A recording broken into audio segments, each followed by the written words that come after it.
And we're looking at those times now, Steve, bearing in mind that his fastest time is half a second faster than anyone else. He's the only rider to have gone into the 1 minute 31s, and there's a good few lap times there in the 1 minute 31s from Toprak. His last lap is 0.2 of a second faster than what anyone's been able to do in this session, almost 1/4 of a second faster than Alex Lowe's, and his penultimate lap, it was faster than what Alvaro Bautista's been able to do up there in 4th position. Toprak's on a mission to prove everyone just how good he is, and you know, this kind of form just makes it so difficult. And the problem for it is we're so used to seeing riders make that step from free practice into the Superpole, into the races.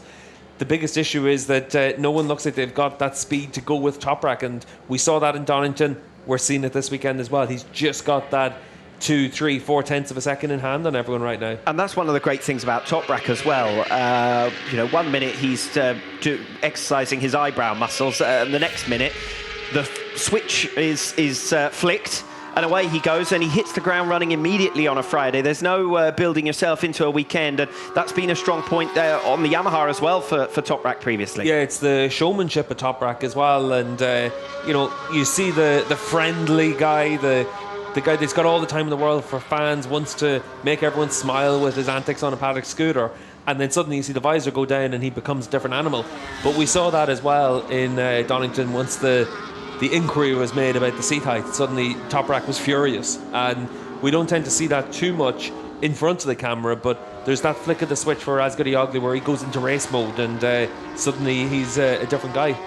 Looks like we could be talking about a damage limitation weekend again for those Ducatis. The factory Ducatis currently 4th and 5th positions in this session, both of them improving on their latest laps though. So far, Alvaro Bautista currently P4, he now goes to P2, only 1/10 of a second shy of Toprak Razgatlioglu. You only need another 20 of those, Alvaro, and he'll be ready to go as he exits stage left at turn number 1. New personal best for Nicolo Bulliger as well, 1 minute 32.071. But you know what? Alvaro Bautista, only the second rider to go sub 1 minute 32 today. Yeah, and that's important to be able to come in with that as well. Jonathan Ray now. Ooh, big moment for Ray there through the last corner, but we've seen that a lot from Johnny when he was on this Kawasaki, that he'd do something like that, but comes across the line, improves his time up into the top 3. Good lap there from Jonathan Ray, heads down in towards turn 1. It looks like Locatelli might have just had a bit of a moment through the first sector as well. He's just rejoined the racetrack though. Jonathan Ray crosses the line, 1 minute 32.033 for Ray, half second down on Toprak Razgatlioglu's fastest time. This is the rejoining Andrea Locatelli after his spill a couple of moments ago while his teammate was crossing the line for his new personal best. So Locatelli hitting problems, currently down in 9th position in this free practice 2. Yeah, starting to see a lot of riders now putting in fast sector times now, and you can see that on the timing tower on the left hand side of the screen. Orange sectors mean you're on personal best lap time. So Jonathan Ray, after setting that fastest lap of the session for himself, he's on course for an improved lap. What's interesting for Ray is he's given up the time in sector 1. He's as fast as anyone else sector 2, 3 and 4, but just losing a bit too much ground in sector 1. Xavi Vierque and Michael Ruben Rinaldi both made their way out onto the circuit.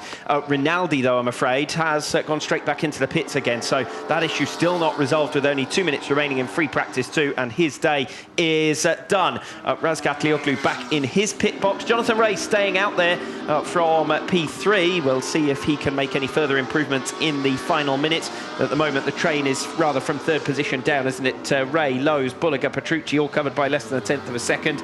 And then a gaggle from Gardner, Vandermark, Redding, Locatelli, Iannone, Sam Lowe's, and then, well, as we've said previously, in the midfield, there's absolutely nothing to separate any of them. Good to see Jonathan Ray up again in the lead positions. He's another one like Toprak, who generally starts as he means to go on a Friday, and if you see Ray in those top positions on a Friday afternoon, then generally you will continue to see him among the leaders for the rest of the round. Yeah, I think with that harder rear tyre, I think it's going to help him quite a bit. It's a tyre that he's had success with in the past, and he'll feel pretty good. Just saw Rinaldi came back into the pits again, so clearly that issue hasn't been solved for the number 21.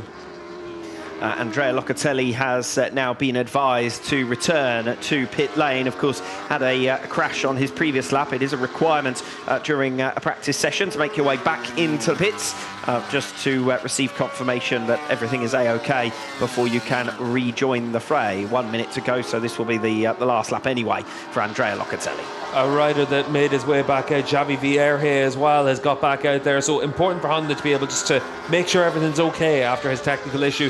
And it looks like Domi Aguilar has also been able to get himself back out on track as well. So just important at the end of the session to get that little bit of running in to make sure the bike's okay, and then do your practice start as well, get the info from that. Yeah, I actually think that I said previously Xavi Vierge had made his way back out onto the circuit. I think that was a mistake on my part and on the part of the timing, because he hasn't moved from that first split, and on the GPS he's still showing as not having left pit lane. So I wonder whether his mechanical may have been on an outlap, and that's why he's frozen in situ there for Xavi Vierge. Final lap about to get underway now for Jonathan Rea. That last one was a number 1 minute 33.884. Checkered flag about to fall in free practice 2. Toprak Raz Gatlioglu just coming out to do a practice start at the end of this session, but he will lead the way. Alvaro Bautista's lost over half a second in sector 2 on his latest lap, so he's not going to be able to unseat Toprak from top spot. Jonathan Rea is P3. Alex Lowe's has now taken the checkered flag in 4th position. Andrea Locatelli making his way back into the pits. That ends his session, so not too many riders improving. See if Jonathan Rea can do anything on his final lap. And also Garrett Gerloff, he's one who likes to leave it to the end of the sessions to put on a fresh tyre and go for a little bit of glory.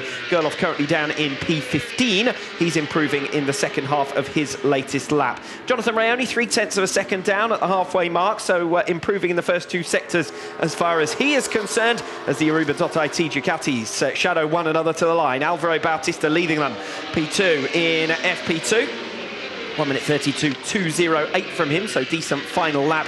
Nicolo Bulliger crossing the line, 1 minute 32.982 on his final effort. Here is Garrett Gerloff then. He's got a little bit of traffic with Axel Bassani in front of him. He surges past Bassani to the line. It's only good enough for P12 for Garrett Gerloff, but he will be the only rider who improves his time on his final lap. What's interesting there for Gerloff, though, 13th fastest on the combined times, only 0.4 of a second slower than this man, Jonathan Rea, and Rea's up there 3rd on the combined time. So close from Rea all the way down to really Rinaldi in 17th. There's only 0.7 of a second between them, and obviously Rinaldi, we didn't get to see anything from him in this session, but does show that the Superpole session tomorrow is going to be really hotly contested. And it's good for Jonathan Rea, isn't it? When Superpole is particularly important and you're as good over a single lap as Jonathan Rea is, you fancy that there's more to come from Rea in the remainder of 2024.